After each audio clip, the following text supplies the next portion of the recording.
Good evening. This is Critical Talk on Muslim Network TV. I am your host, Amina LD, and I have with me this evening two wonderful psychiatrists that graciously volunteered to give me some of their time so I can ask my 101 psychiatric questions without having to pay for it.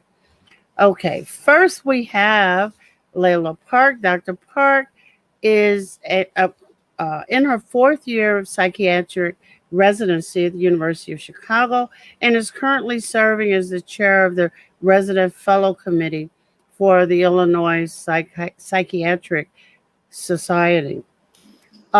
She did her, she's doing the residency there, and she also attended medical school at Rush and has a number of awards, too many to mention. Dr. Kandai is currently an assistant professor of psychiatry at University of Illinois at Chicago and is working in consultation liaison psychiatry, and I'm going to ask them what in the world that is, and integrated care. He completed his medical school at the University of Pittsburgh, psychiatric residency at Northwestern, a CL fellowship at the University of Washington. Let me welcome both of you. Hello. And hey, Hello. Thank you so I, much, Dr. Aldine, for how having can us. you all, you're shrinks? How can you be so happy? Like, You have shrinks to are be in our line of work. never happy. Oh, well, like, there again, because of your line of work, you're happy. Okay. I have some basic and quite fundamental questions because I have found that this is an extraordinary time. Living is extraordinary. And all of us, generally speaking, and you can correct me if I'm wrong, have an underlying small, medium, or large mental health problem. And then some of us are off the charts, right? Those of us, and I like to include myself in the first group, who have small problems, usually our coping skills over time have honed themselves to the point of where you don't know I'm crazy, right? But then we get a pandemic and we're asked to shutter in place. And for many of us, does that mean I don't have to go and do anything? It's great for all of about 36 hours. And then all of a sudden, I need everything in the world outside. Just as I get to put all five of my toes out the door, I'm hit with a protest. And it's like, oh my God. Is this the end of the world? What's going on? Then, as I turned around in the middle of the protest, I'm told coronavirus is spiking again. In responses, and the media has not helped me in this. Um, and I thought I knew the difference, but I want to make sure. What's the difference between a psychologist and a psychiatrist? I know if we watch, TV a lot, and I do, one lays you on a couch and the other kind of talks to you from a chair. Beyond that, many in our listening audiences don't know. One is a PhD, the other is an MD. So, whichever one of you wants to tackle that, go right ahead. Let's take Dr. Chanda. Okay, of course. So we are both similar in that we both deal with issues of mental health. A psychiatrist is a doctor who went to medical school and then after medical school did at least 4 additional years of medical training specifically in psychiatry. So we focus on mental health issues from medical standpoint, whereas psychologists do graduate school in psychology and they focus primarily on it from a therapy and psychological standpoint. There's a lot of overlap between the two, but the big difference is that psychiatrists are medical doctors. They can also prescribe medication, and they often think about medical conditions that may look like mental health issues. For example, if somebody's thyroid, is not acting correctly. Ah, It could look like depression, but it's not depression. So that person could use therapy, but they could also just use some thyroid medication. Oh, and So, Dr. Layla? Yeah, so Dr. Kandai provided, great explanation. And I also want to stress the fact that we do have a lot of overlap. We often work together, we share our patients, we refer to each other, we train together, we do research together. So I'm at the University of Chicago right now, and my supervisors include both psychiatrists and psychologists very often. And like Dr. Kandai said, we are both part of this mental health care team, along with many other professionals like psychiatric nurses, social workers, and many more.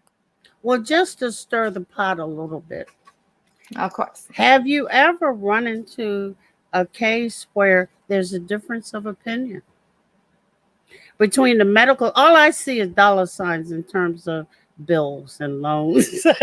So, but do you ever run into a clash of opinions? Say, for example, using your example, the person has hyperthyroidism and or hypo, doesn't matter. They're going off the charts one way or the other.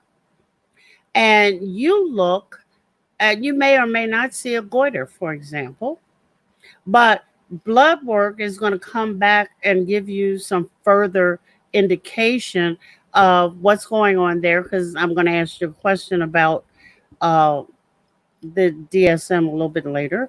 But you're going to say, aha, let me see perhaps, and maybe I'm misreading you. Let me see if I give him some thyroid medication, if I can alter the behavior. Is that what you're saying? Dr. Kandai, you want to comment on that? yeah, so what I'll say is that a person will come to a psychiatrist with a concern. I'm feeling sad and I feel tired all the time. Part of our job as a psychiatrist from a medical model is to think of what are all the things that could be causing somebody to feel this way. It could be a depression. It could just be they've been having a bad couple of days. It could be a thyroid issue. It could be a low vitamin D issue. There's many things. So based on our talking with the patient, knowing what's her medical history, what else has their family gone through historically, what are the symptoms they're having, we then recommend, like, we should do these further tests to make sure we're not missing anything. And then results come back, we recommend a treatment.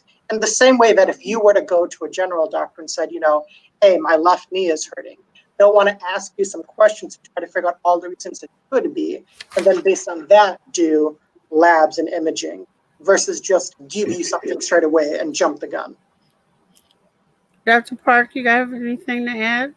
So adding on to what Dr. Kandai just said, because we come from different training, educational backgrounds, and also, different personal backgrounds, collaboration is key because of the reason Dr. Kandai mentioned. So, for example, in clinics right now, I frequently collaborate with psychologists who, I send my patients to them for therapy, and I rely on their expertise, and they may rely on my expertise on medication. And in the emergency room, I frequently work with social workers.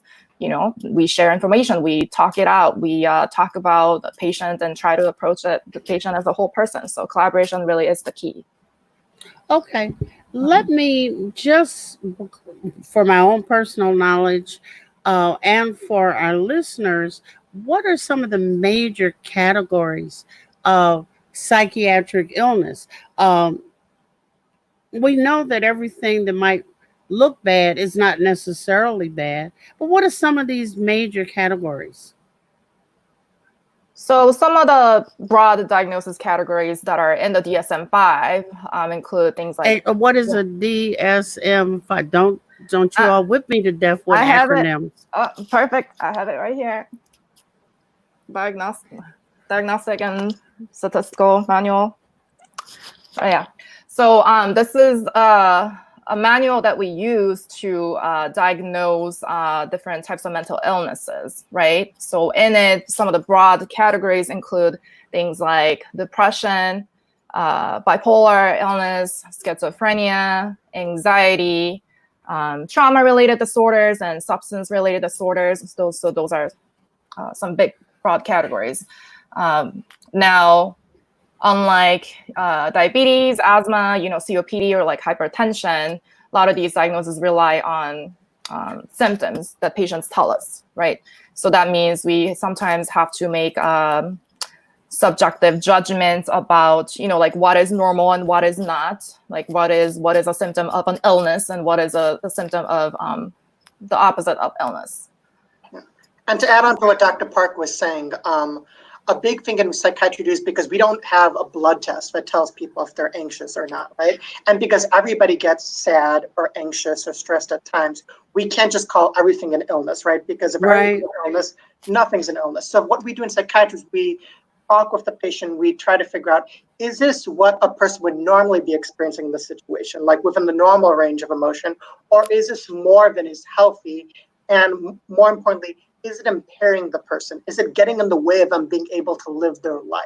So for example, if somebody can have a bad day and be anxious, if anxiety goes on for months and months and months, and the anxiety is so bad they can't even live their life or do the things they need to do, that's concerning. But our goal is never to tell people that just because you're anxious, like you have a disease. Like I'm a little anxious right now, like talking with you, being like, I hope I like look good and I tell everybody like what they need to do and I help people.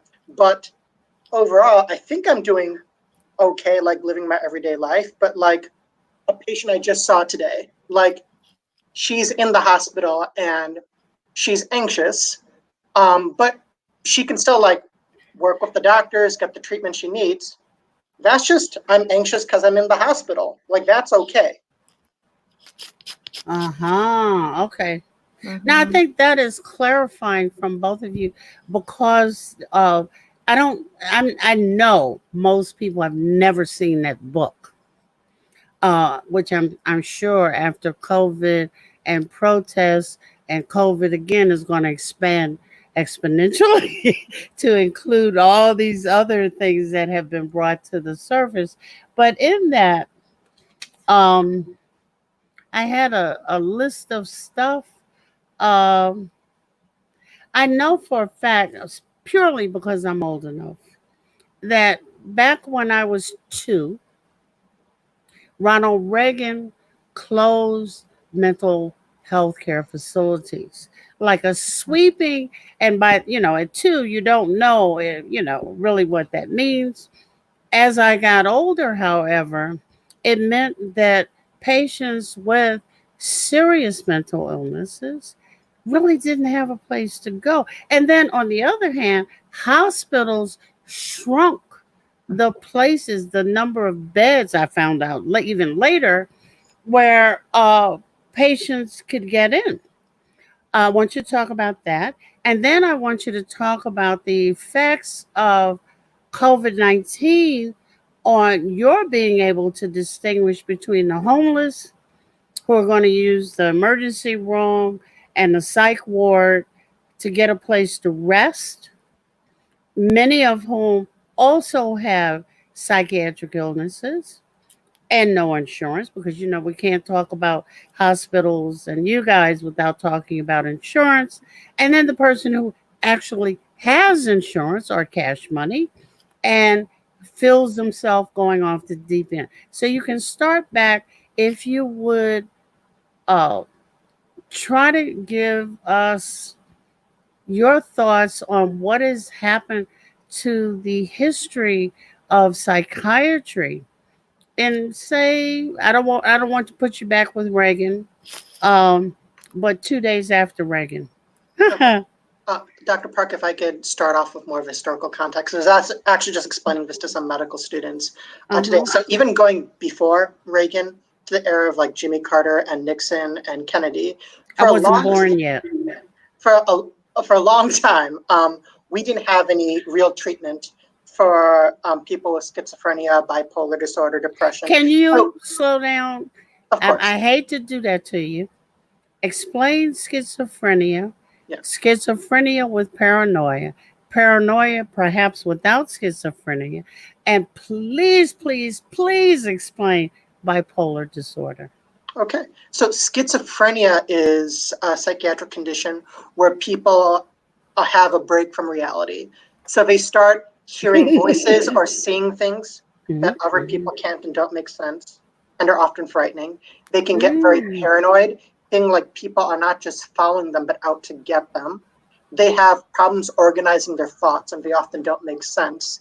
And also comes with changes in their brain that make it harder for them to process, focus, pay attention, read emotions in other people. God, I got all of those. Okay. And what happens is it usually develops like in the late teens, like 20s, 30s in some people. Why? What we don't know fully what's happening in the brain, but at this time, what is thought that the brain, how it's normally supposed to be developing, it just starts going a little sideways, not developing as it should. So people who are otherwise, for lack of a better word, normal or not ill in their childhood and teens, what happens is they start getting a little bit more scared. They start shutting off from around the world.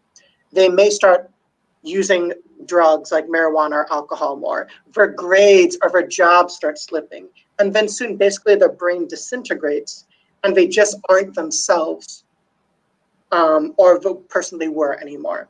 And they start hearing voices and seeing things all the time. They get really paranoid. They don't make any sense. And so they get really sick and they need help. So for a long time, like 1800s, 1900s, we didn't have any treatment for this. So these people were in what we would call the old state hospitals, where they would stay for like months or years at a time. But in the 50s and 60s, we finally developed medications that could start helping people with these conditions. And what we thought at the time was, this will cure people. They never have to be in a hospital again. And so people, progressives and liberals, they're like, we don't want people stuck in the hospital forever. Like one of the shut all the hospitals down and get people out in the community and have people with these treatments, but give them social workers and the community support they need. The conservatives, the Republicans, were like, let's shut all these hospitals down and save some money. And so what happened was both sides thought this was a great idea. So they shut down all the state hospitals, and that's kept going up until this day. But unfortunately, the funding for community health centers and getting people the help they need in the community never happened. So all of these people who were at least safe in a state hospital before, they are now all homeless, roaming the street. A lot of them are Black and brown and getting caught up by the police, and they end up in this revolving cycle of being homeless, being in jail, being homeless, being in jail, which is why the single largest provider of mental health services in the country is actually the Cook County Jail and prison system. Yeah. So I want to point out, thank you, Dr. Kandai, for the historical context. And I want to point out that the two things that you just mentioned about closing of inpatient psychiatric hospitals, as well as closing of the public mental health clinics that that was run by the city of Chicago.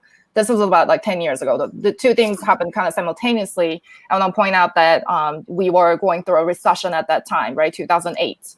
And we need to pay attention to this because we are about to go through another recession. Right? And history often repeats itself. And we know based on history that, during recessions, we see budget cuts and often things that negatively affect the Black communities and minority communities, immigrant communities the most, such as mental health care, right? And so that's what happened about a decade ago. And what did happen during that period of time is there was a surge of people presenting to emergency room, a surge of people relying on emergency room for their mental health care because there's no clinics for them to go to. Well, not no, but there were fewer numbers, right? And that... I want to talk about that for a second. So what does that mean? What that means is that when patients come to the emergency room, they may be psychiatrically ill, but it puts us psychiatrists in the position of sort of a guard or gatekeeper to the resources because resources are limited. The psych beds there's not enough for everybody. And so we play this strange role trying to allocate resources, trying to decide who, quote unquote, like deserves the care or treatment, right? Mhm. So one of the studies actually I have done at University of Chicago emergency room is studying who are the people who gets the diagnosis of what we call malingering. And I'll explain that a little bit. It's basically calling the patient that they're lying. I know it sounds really bad, but that's like the simplest way to put it, saying that they're exaggerating their mental health symptoms in order to gain something else. Okay, that's kind of the definition of it, calling them kind of a liar, for the lack of better words. So, when I study the data of people who gets labeled malingering, this diagnosis more often, they're often Black people, they're often unhoused homeless people, they're often people who don't have access to substance use disorders and mental health illnesses, which is, this is a public health crisis, right? This is a health inequity issue. And like Dr. Kande mentioned, a lot of these people, they go through this like cycle of coming to the ER. And then what happens is, Southwest Chicago, we are in this mental health desert, right? And so sometimes often they get arrested and sent to jail and prison. And I think the rate is about like 30% of the Cook County jail inmates right now have that mental health diagnosis. But it's really shocking that that's where exactly, like how is jail going to help your mental health? Exactly. I want to go back to Dr. Chandan providing us with some definitions. What is bipolar? So bipolar disorder is a disease where you have two states. One is you can be in a depression, so you're having low mood, low energy, feelings of guilt, worthlessness, having thoughts times that you want to be dead or even take your own life. But on the other hand, you could have times where for days at a time, you don't need as much sleep. You feel like you have a lot of energy. Your thoughts are going really fast. You have strange ideas like you have powers, that you are God, you are Jesus Christ, you are the president, you have superpowers. You can get irritable really easily, and you start doing dangerous things that you normally wouldn't do. Like to yourself or to others? To yourself and to others. So for example, somebody who's in what we call a manic episode, they can do things like go roaming the streets, naked, thinking that they're going to save everybody with their powers, or they could go spend their entire paycheck buying 5 or 6 cars, thinking that they're going to give them as gifts to friends. Like people can burn through their life savings, like while in a manic episode. Wow. Yeah. Now the other one, I'm just in my definitional phase. It's not in the DSM, guys. Now, one of the trends beside bipolar stuff, and I'm really curious, and I want both of you to think about the age range at which it's happening and the developmental phase or the extra pressures from learning a skill or going to college, what potential role that might have.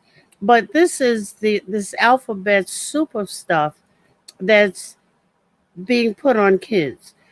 All of us know that most, if not all, well, with the exception of things like what is it, Ativan and Valium and some others, most of the other hard, I'm just calling them that for lack of a better term, hard psychiatric drugs are processed in the liver. And they're what I'm a pharmacist, what we call fatty tissue drugs, right? It's going to take them a while to have any effect at all because they're building up stuff in the bloodstream. If I put a patient, that's a bad choice. If you put a patient on Haldol or one of the other wonderful drugs, and you keep them on it for a considerable amount of time, the chances of them ever coming off of it are zero. What about, I've had students on, what is that, Atarax? Is it Atarax? No. Is it Atarax for the jitteriness and stuff that I don't know who's prescribing it, their family physician, something. Adderall. Treatment That's for the one. ADHD. I mean, they even share them in the university, and I wonder about family physicians prescribing them because mom or the kid, because they heard from somebody else, this is what you need to taking it. But I also wonder about that short but powerful list of drugs now being given to children with well, they're too busy, they won't stay still. They're all over the place. It's not that they're having strange utterances, which is a different category of stuff, but they're just talking all the time. They can't focus on anything. What do you think about this trend?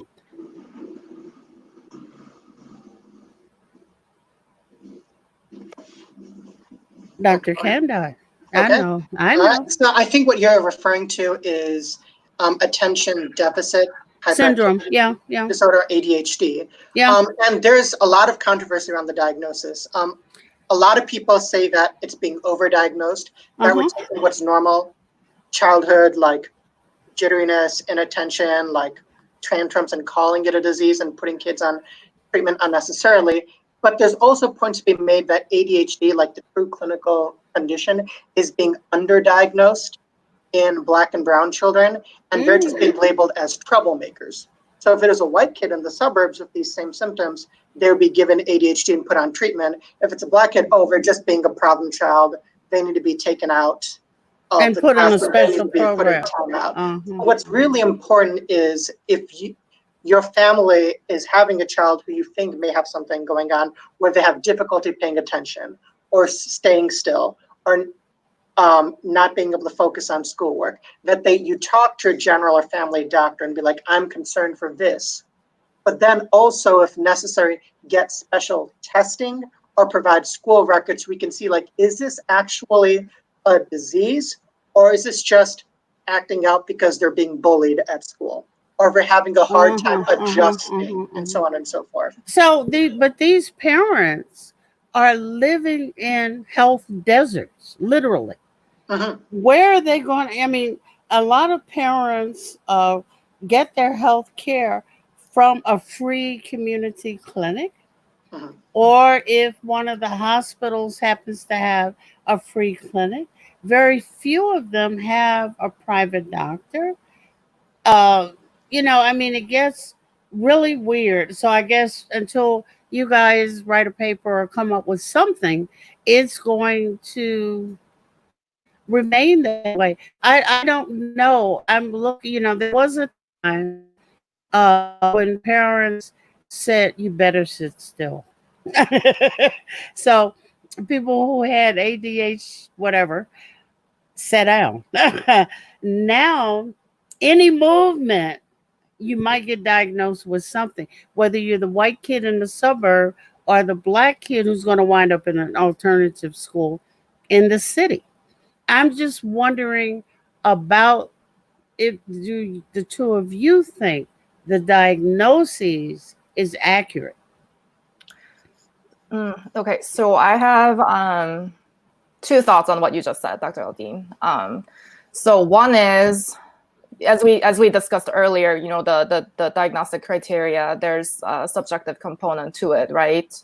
And in the psychiatric community right now, my understanding is that we talk a lot about how some of these criterias, they need a little bit more of cultural aspect, should be ingrained into it. Like I wonder, a lot of these diagnoses, they may be masking something like trauma, right? Like adverse effects that some of these kids are experiencing.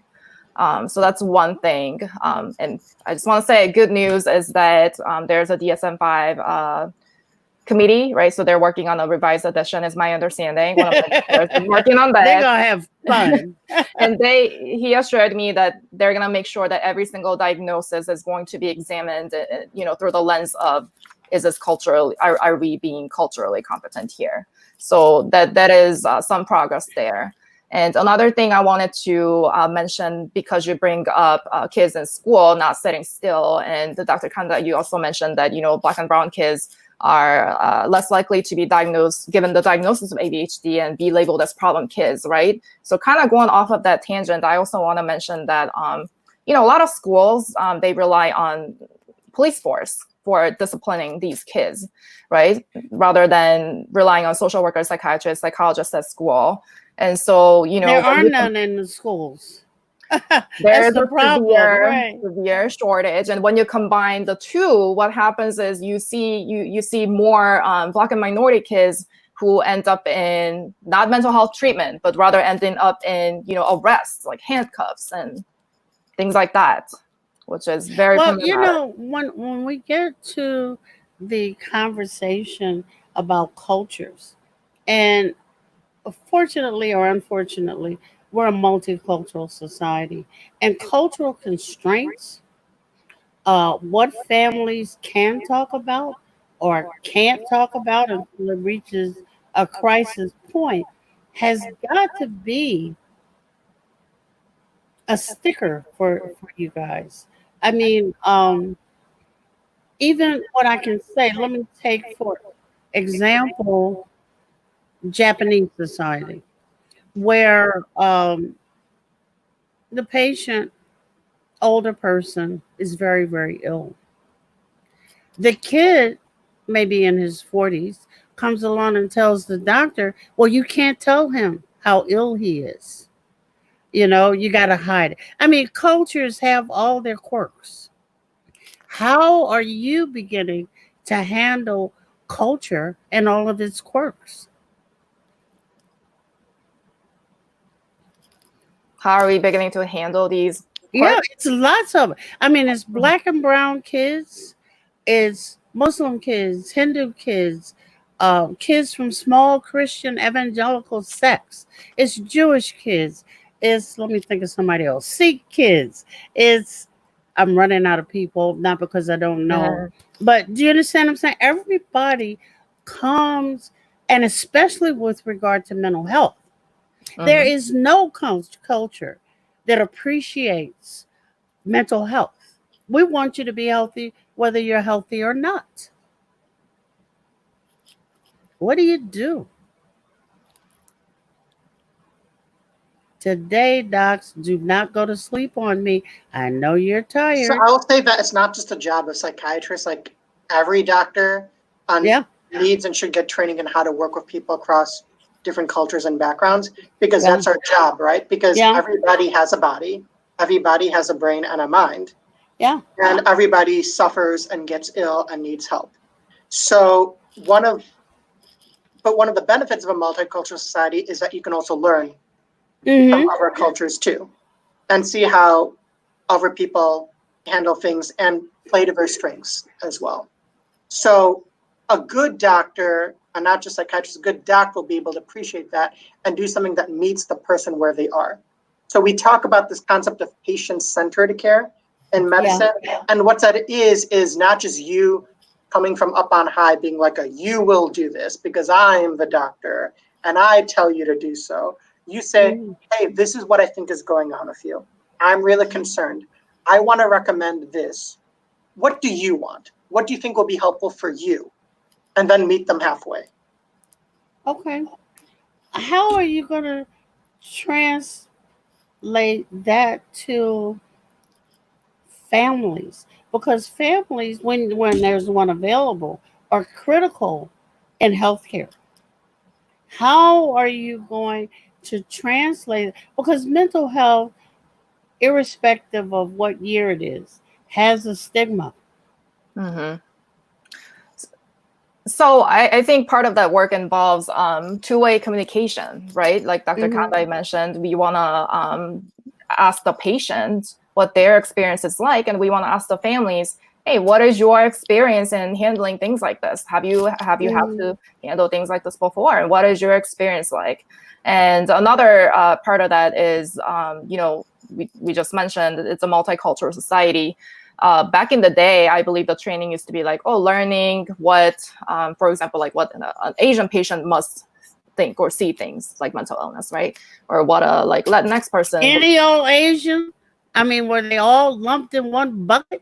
One Well, anyway? that's a whole Didn't other matter. problem. It's a whole other Oh problem, my Dr. Aldine. goodness. But you know what I mean? Like back in the days, like we would, try, that was like a cultural psychiatry curriculum. But nowadays we have shifted towards more like, instead of trying to learn and memorize like what each culture, people of each culture will think and do, we are now more focused on, ask more questions and try to learn more about the individuals and ask them about like, having the experience that you had, what is your understanding of X, Y, and Z? How do you normally go about solving problems and things like that?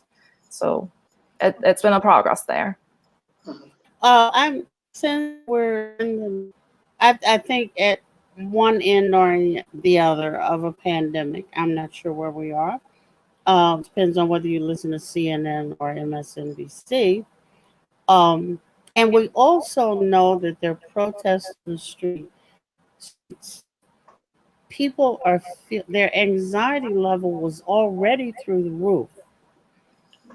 Those who had undiagnosed situations, those that had diagnosed situations. How do we manage this for our own mental health? And I kind of come back to Dr. Kenda. I mentioned D3. Someone called me and asked me if they could take, what was it, 50,000 units of vitamin D. And I said, whoa, well, you still won't COVID. You won't have nothing. It's just interesting the kinds of misinformation that is out there, because while the CDC has put out a list of things that we can do, I mean, for businesses, workers and people, clients, the mental health professionals have been kind of clandestine. What can we do?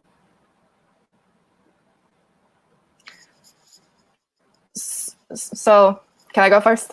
So two things I noticed about, the pandemic and the protest, right? Everything that we're living through right now. So one is we know in our line of work, we know that experiencing and seeing health inequities happen in front of us, and exposure to violence, right? Exposure to trauma, things like this. All this will result in increase in rates of things like, depression, anxiety, and PTSD, things like that. So that's one. But I kind of want to present the other side of this as well, of the struggle that we're going through right now, is that, when you go out there and in the protest, or you're watching the protest, right? And you realize that this is an issue. Everybody in the protest, they care about this issue. We have come together as a community to validate what Black people have been going through. You know what I mean? There's that validation, there's that solidarity. And in a way, I wonder if that's kind of like a mass cathartic.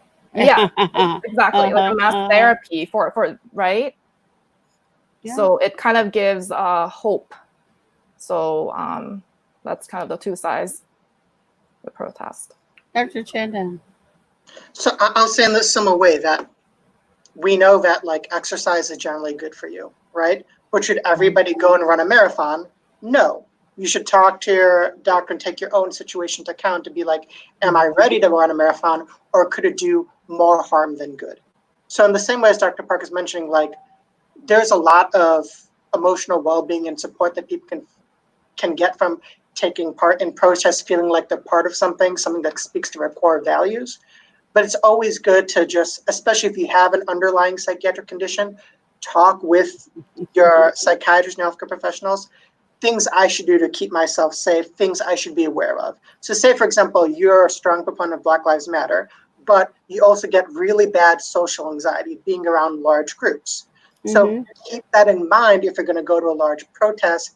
Maybe make a plan for yourself. Hey, I'll only be here a few minutes, or maybe I'll be more around on the outside. And if I start suddenly feeling panic, like I'm trapped, I have a way to quickly get out of that situation. So I don't get triggered too much. Very important. And I think some folks, nobody told them that you need to have an exit strategy. They just went, I want to do this. And then when they saw 9,099 100 people behind them freaked out. Mhm. Now, let's take it to the other side of that, talking about protests.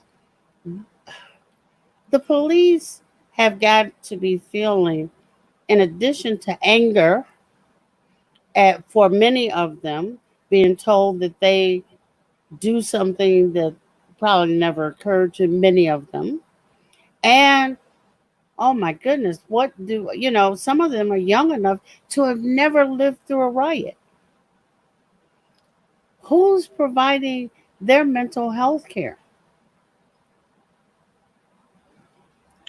So I can speak to that.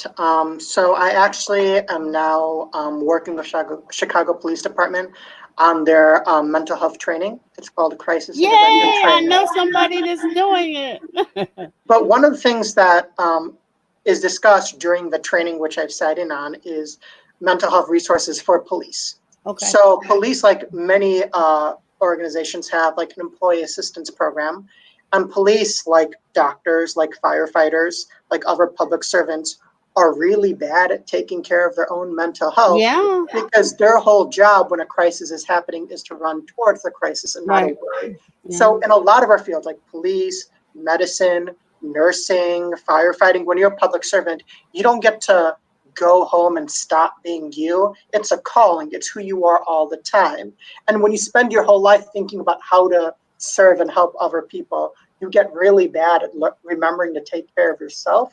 So one thing that Chicago Police Department is working on internally is making sure that police officers know that, hey, when I'm having a lot of stress, when I'm having a lot of anxiety, a lot of depression, when I'm not feeling my best mentally, much like in the military, that's not Anybody a else? sign of Yeah. weakness. Yeah. Yeah. I should get help so then I can continue being the best police officer I can be. Well, the one of the other things, and I think Dr. Layla mentioned it earlier, and you mentioned it way back when, is the police are saddled with doing your job, the counselor's job, the sometimes the EMT's job, sometimes the arbitrator's job. I mean, they Mhm. have so many hats that they're not qualified to wear. They're called for everything. My cat is up the tree. My kid has a butcher knife at my throat. I mean, Mhm. any and everything becomes a 911 call. Some things, of course, need to be a 911 call, but I'm just saying that must increase their feelings of unpreparedness in Mhm. many instances, which is going to create an anxiety and perhaps even a depression. And since you're doing it, are are you focusing on some of those? And I heard today that some police departments are looking at compartmentalizing what police are there for. It's one thing to say you're there to protect and serve, but I'm not, you're every man. Mhm. Yeah, I think that's part of the issue here that police cannot and should not be doing everything. And part of the thing that they're doing is that they're kind of like street psychiatrists, right? They are often the first responders to mental health crisis. And like what Dr. Kande is doing, there's this initiative. Awesome. Yeah, so Chicago has been training their police officers on, is it CTI, I think, right, Dr. Kande? CIT. CIT training. I think, how many people are trained now? I think about like 15, 20%. But anyway, so that training is going, but the question is, there's a lot of discussions around that too, right? Like, should this be like mandatory for every single police officer? Should it remain voluntary? Is I that think training so. enough? Not that I'm a police officer, I and I think so want too, to yeah. keep him employed in case I need for him to come back on the show again. But I want to think about another aspect of mental health care. Okay. Back in 1987, I think, during our Iran hostage crisis. You all are too young to really remember it, but it was the first time we, as a nation, had 24-hour news cycles. It was new, and Ted Koppel was there, and oh my God, people were becoming sleep deprived. They had never seen the possibility of 24-hour news. Then, and even then, it was singularly focused, right? Now we just came through let me see, March, April, May, still a little bit today, but 3 solid months of corona, corona, corona. Lots of misinformation. People did not actually know what to do. They were drinking bleach and other kinds of disinfectants. They were, I watched in amazement, but their mental health broke down to the point of they could not distinguish, as you, Dr. Chanda, were describing previously, they could not tell reality from non-reality. Why would you drink some bleach? But nevertheless, then we had 2 weeks of protests. It's one thing to see people in a peaceful march. It's another thing to see police and others in your face with great big old guns, as if we're at war. And how does one process that? And what are you guys going to do? Because next week you're going to have it showing up everywhere. I don't have a good answer for that. It's a very complex question, but I do want to say we as psychiatrists, as physicians, as healthcare professionals, as human beings, I think we all have a role to play in this, right? So one thing I can think of top of my head right now is to take a more active role, have our voice heard about the concerns that we have, that this is witnessing this amount of violence. It's going to negatively affect everybody in this country. Everyone is going to be traumatized. And they're running out of psychiatric drugs. So much is being prescribed to dampen people's anxiety. Some of them who have mild cases of COVID or even moderate cases, that where you want the patient to stay at home and not necessarily be, hospitalized, because they don't need a respirator, ventilator, or any of those things. Plus, now you got all of our anxiety and we need rest. Scared to death we're going to miss something on Rachel Maddow's show, or something. So we're getting 2-3 hours of sleep a night. Any suggestions? I know these are weird questions or questions that need a lot more reflection we can have now, but the top of your head, trust me, is better than CNN.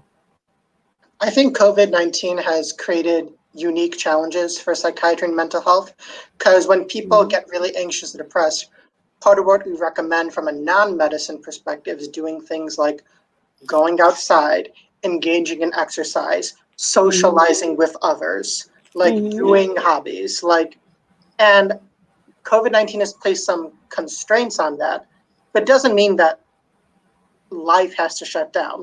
Maybe now, instead of meeting with your friends somewhere, you do a Zoom talk or a conference call with them and just check in with each other and see how you're doing. Maybe instead of just watching the news all the time, watch something that's not the news, or even better, read a book. For the youngsters listening, that's something that's on paper. Thank you for that. You don't need to plug in. You can just read it. We found that people who watch a lot of TV right before bed, they have trouble sleeping because the brain's visual centers are being stimulated too much by the TV or the smartphone, and then it's hard to turn off and go to sleep.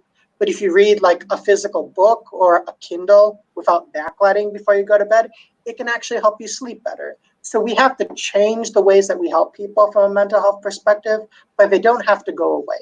And do you think that social media is playing a role in this too?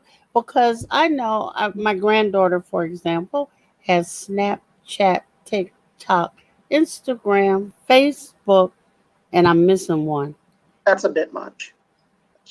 That's just, I don't know how to keep track of all that. I don't either.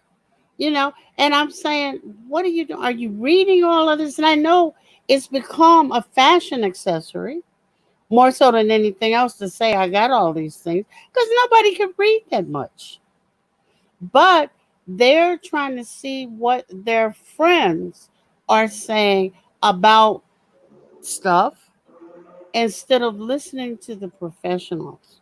And that seems to be a trend of this 20-something-year-old group. You know, my friend will tell me what to do. I mean, there is even an app for meeting or getting a date online. There's many apps for that. I know. Across cultures. Yeah. It's crazy. But let me, before I let you go, how is your mental health? And my office hours are 9 to 10 at night on Sunday. I know I've been getting some bills. How is your mental health? I will say, actually, this is kind of connected to what you just said about, media and social media and all that. I've been learning that it's very important to be kind to myself. I often struggle with this, but being able to recognize that I'm important. I need to pay attention. I need to take care of my mental health so that I can take care of other people so that we can do our job as a psychiatrist, right, Dr. Kandai? So taking some time, even for a few minutes out of my day, and because we don't think you all are human. We think you're supposed to function 24/7. Exactly. And we want to be able to call you 24/7. So I'll say that personally, I actually see a therapist. I've been seeing one since I was in residency. And I think it's very helpful, both for me personally, but also just to learn how to be a better psychiatrist. Like there'll be times when I was doing therapy as a doctor and my patient will forget to say something until the very end of the session of therapy. And I'm like, who is that person? Why did you wait till the last minute? What type of game is he trying to pull? And then I caught myself doing it the other day, and I realized people just forget to talk about things. It's not like some ulterior motive. So it's helping me learn how to be a better therapist by doing my own therapy. And I think by letting you and your viewers know that even as a psychiatrist, like I get benefit from therapy, hopefully it'll make other people feel more comfortable doing this thing, which for a long time was thought to be just for rich white people lying on couches with paying cash out of pocket. Like it doesn't have to be that, right? Yeah, therapy is for everyone. Absolutely, Dr. Kandai, and I second that. I am also a patient as well. I can be a patient and a physician, right?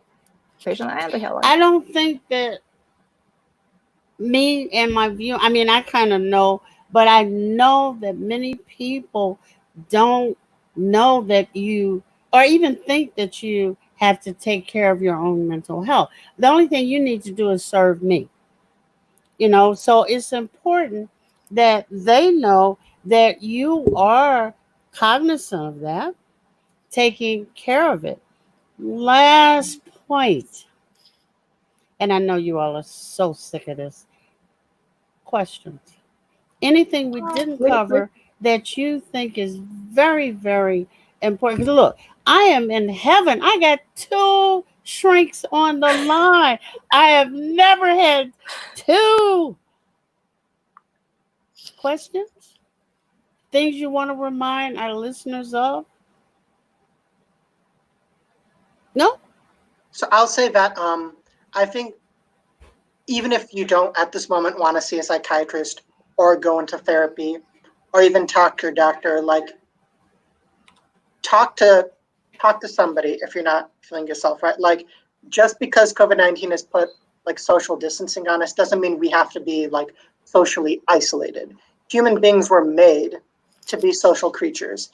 And I think knowing that it's okay to not be okay all the time, part of my job is I help take care of the mental health of like doctors and nurses at UIC hospital. And one of the things I keep reminding them is you don't have to be okay 100% of the time. Like you are doing a very important job. So even if you need 5 minutes just to like catch some feelings for a while, Uh-huh. take those 5 minutes, and then get back to what you're doing. And I think as a whole, as you mentioned, Dr. Aldine, if we can just have more grace and have forgiveness for ourselves, then that'll help us get through this.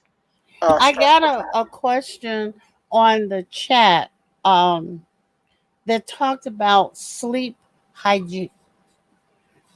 What do I wash my sleep? What is sleep hygiene? So sleep hygiene is a set of behaviors that we can all practice, non-pharmacological approach, meaning, not like medication, but behaviors that we can kind of change and do to improve our, be very still. Yes. Yeah. So some of those things include things like, avoid watching TV and, looking at your phone, like, limiting screen time, so many, like an hour, 30 minutes before you go to bed because of the blue light, right? Things like limiting your caffeine intake after a certain hour of the day. And,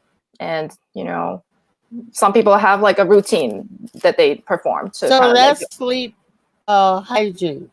Yeah. You can Google it, sleep hygiene, and there's a bunch of things you can do before you go to taking a medication to go to sleep.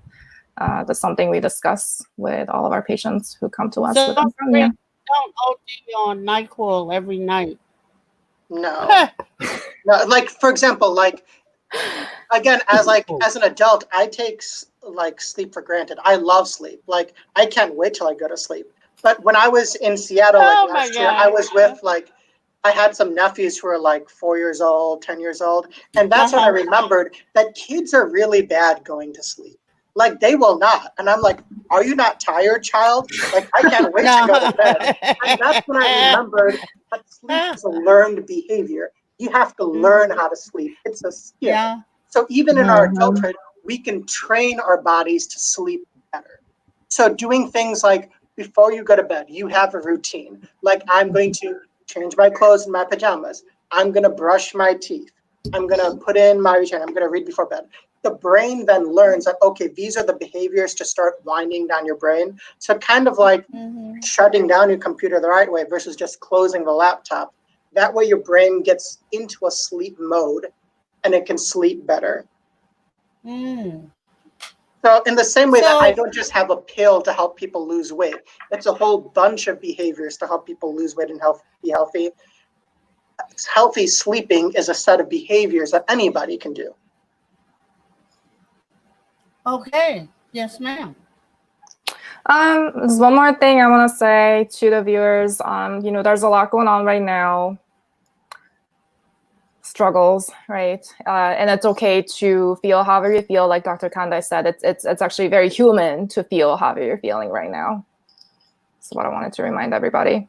Well, That's I a human think people thing. wanted to know that, and I think that if we watch television, sleep has been commercialized by this, by that, by the other, to the point of you don't know really what to buy, and then it becomes you stand the chance of becoming addicted to some medicine.